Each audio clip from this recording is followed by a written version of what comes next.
Seuraavaksi tehdään tämmönen käpykranssi. Näytätkö Mika ensin ne tarvikkeet, mitä siinä on, niin mistä lähdet liikkeelle? Tää on tämmönen käpy, tää styrox-pohja, tämmönen puolityöräys. Tää on 20 senttiä. 20 senttiä halka sieltä. Ja se on styroksia. Joo. Ja sitten ripuslenkki tosta rautalangasta, se kierretään vaan noin. Joo. Sitten tää on tästä tulee kullavärinen, niin tää nyt on ruskealla. Maalattu pohja, ettei ne niin näy läpi. Se tulee semmonen. Sitten jos nyt esimerkiksi valkoisella jos maalaa sen, niin ei tarvitse maalata ollenkaan pohjaa, kun se ei sitten näy se valkoinen styroksia. Joo. Sitten jos ihan jättää vaan kävyväriseksi, niin sitten kannattaa maalata ruskealla. Ei paista se, jos pieni rako jää, niin se ei sitten näy. Ja sitten käpyjä vaan ja kuuma liimaa sitten vaan. Niin näytätkö sitä liimaa vielä? Minkälainen se liima? Ihan kuuma liima, joka tämmöisen pistooli. Kuuma liimaa. Kuuma liima. Ja sitten kuuma liimapistooli. Kuuma liimapistooli. Ja se on se patruuna, mikä sulla on toisessa kädessä. Joo. Selvä. Ja sitten käpyjä, männyn käpyjä. Onko ne pesty? Mitä onko ne? Joo, nää on kerätty. Sitten pesty, kun niissä on kaiken maailman maata ja muuta eläkkeestä. Pesty ja kuivattu sen jälkeen. Eikä muuta. Sitten kun liimataan, niin täällä on jossakin on tällainen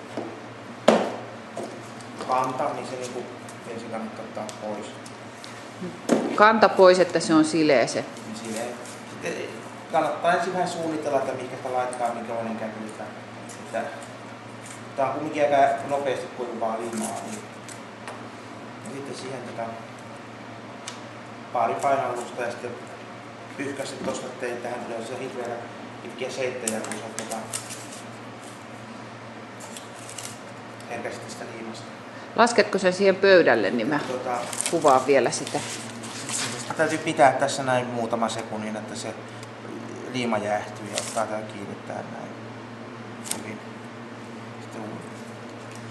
Sitten liima kannattaa tähän styroksiin laittaa eikä käpyyn, että sitten siihen tulee näitä tämmöisiä säikeitä herkästi tästä liimasta.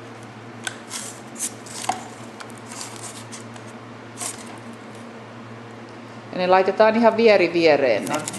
Ihan vieri vieriin, että niin tiheisen kuin vaan saa. Sitten tää reuna kannattaa mahdollisimman suoratta, mutta tää tulee kuitenkin seinää tai pöytää vasten, että se ei ole pahasti koholla tästä.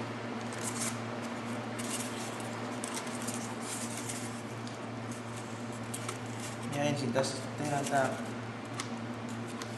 sisärinki.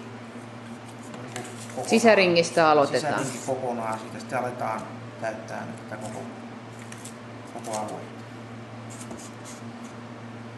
Ihan vieri. Sitten näitä voi niin tarpeen mukaan litistellä ja tällä lailla, että ne mahtuu sitten kävyt toisensa väliin. Kun varsinkin loppuvaiheessa tulee niin tiukkoja kohtia. Sieltä tai sitten täytyy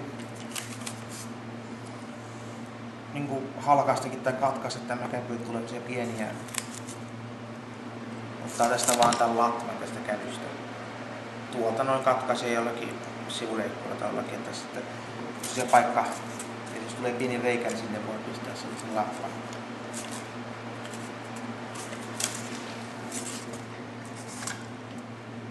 Siellä, ettei siellä ole sellaista, että se nyt on sellainen tasainen, että se ottaa tuohon.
Maali niin mukava. Ei sitä kauheasti niin peittää sitä välttämättä. Sitten tässä, niin. tässä on hopeamaali tai hopeakromi. Se vähän sitten päällä sellainen pieni kiilto tulee tähän näin. Niin sen valkoisen päälle hopeakromia. Tässä just, joo.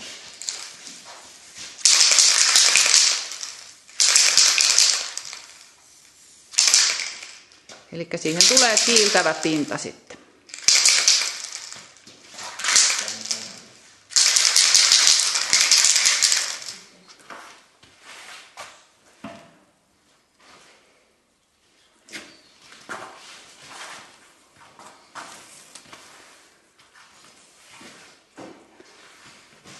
Hopeahilettä siihen päälle. Näytätkö vielä sitä purkkia tähän?